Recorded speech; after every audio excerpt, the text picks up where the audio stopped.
Good morning mga kuya, mga bihero. Ayan, biyahe tayo. Pasok tayo sa trabaho. Samahan niyo ako. Ayan, ayun ang mandar motor natin.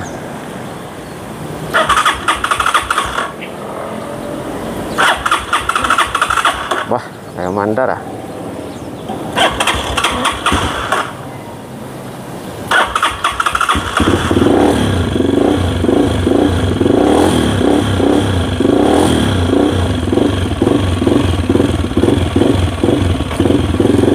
Okay, going tayo to Makati mga kuya, mga bihero.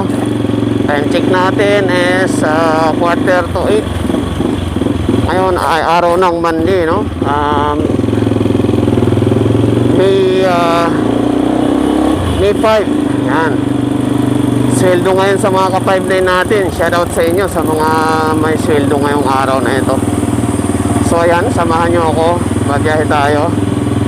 Habang nagbibiyahe tayo is mag-uusap tayo, magkukwentuhan tayo mga bihero, mga kuya. Papakita ko sa inyo yung daan din na dadaanan natin. Okay. So ayan, meron lang akong bibigay na reaction doon sa tell me, no? So talagang kawawang babae yun, si Yana. Sa sinapit niya, kaya nga sa inaabot niyang komento ng bawat Pilipino. Kasi mali naman talaga. Bilibin ako doon kay Boss Carl ba yun? Magpapaliwanag niya doon sa pinaghiraman niya ng motor. Ayos siya magpaliwanag doon sa nangyari at pinaliwanag niya ng gusto yung nangyari. So ako ay riders din, no, mga bihero, mga kuya. Riders din, 4-wheel drive din. So pareho, nagdadrive ako, pareho. So experience ko pareho ang mga na-experience ng iba sa daan. Unang-una, yung pagtakya nga, dinanas ko rin yan. May vlog ako nakarang buwan lang yan nung nagtaksi ako, na kung saan may isang rider na moped yata yun. Nang nangyari is umovertake sa akin sa kanan. Kanya nga lang di siya naka-overtake kasi ay masikip. Ay lang pinilit niya pa rin. Nung pinilit niya, nakalusot siya. Paglagpas niya sa akin ay sa kanya ngayon ako pinakyo-pakyuhan. So hindi nakakatuwa. So dahil hindi ako natuwa, hinahabol ko. Sinahan ko siya, hinahabol ko. Ayaw naman humento. So okay na rin yun kasi hindi siya humento. Dahil kung humento siya, magiging away lang kaming dalawa. So ganun pa man, iwasan natin yung mga ganong ugali na magpakyo-pakyo tayo tapos duwag naman. Kasi pag nakatsayan po kayo ng talagang pumapalag, tapos ang kwento nyo, diba? At tulad nung nangyari sa Antipolo, nabaril siya. So humble lang tayo lagi sa daan. Huwag tayo magpag-away. Kasi mayroong mga hindi nagpag-away pero nagpo-provoke ka ng away, talagang doon ka pupunta. Sabi nga nila is pagbibigyan ka. So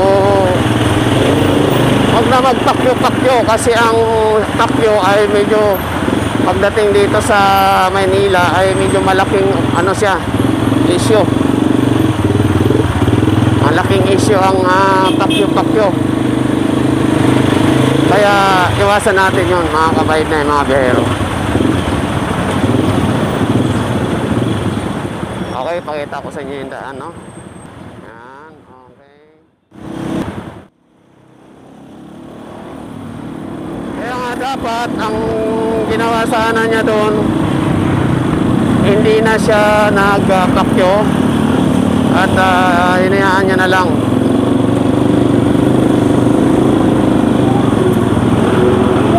Dumiretso na siya.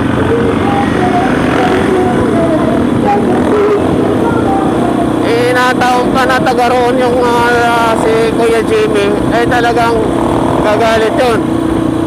Dahil ang mindset din nun, lang ka, taga rito kami, taga rito ako, dayo kayo dito, magsisiga-sigahan kayo dito. So parang ganun ang mindset nun. Kaya talagang papatulan ka talaga. Kaya kung dayo ka sa lugar, huwag tayo masyadong magsiga-sigahan, mga biyahero, mga kuya.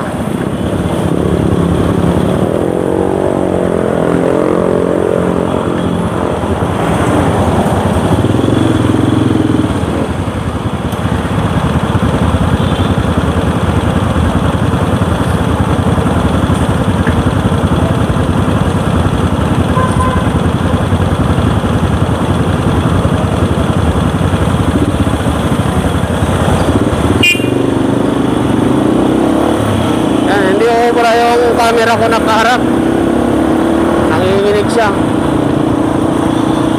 harap sa daan.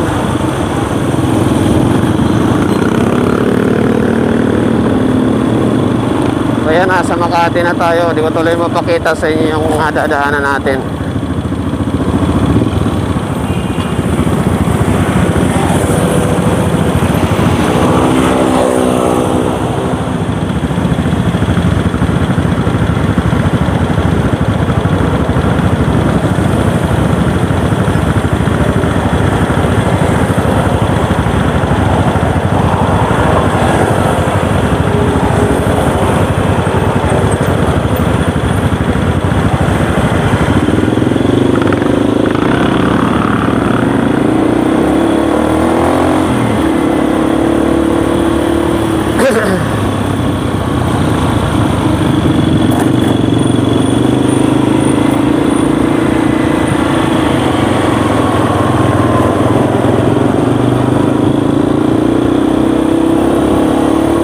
Sa mga content creator, may mga content creator kasi na gumagawa ng paraan para mag-viral or lumaki ang subscriber or followers. Kaya lang, depende sa pamamaraan or sa situation. Kasi katulad nun,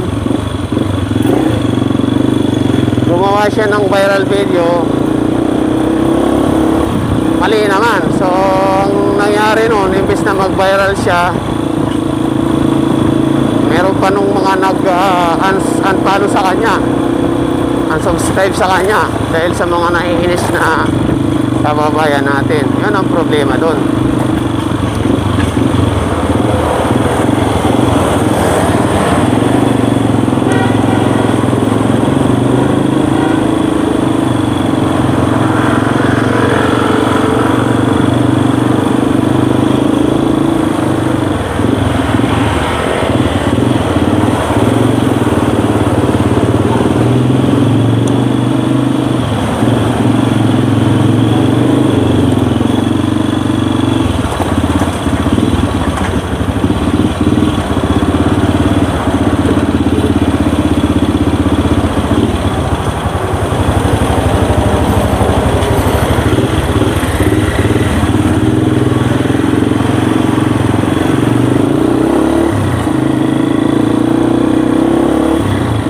Ayan po mga kaya, good morning muli. Nandito na tayo sa ating pupuntahan.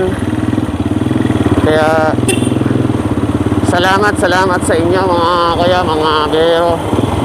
Salamat, thank you very much po.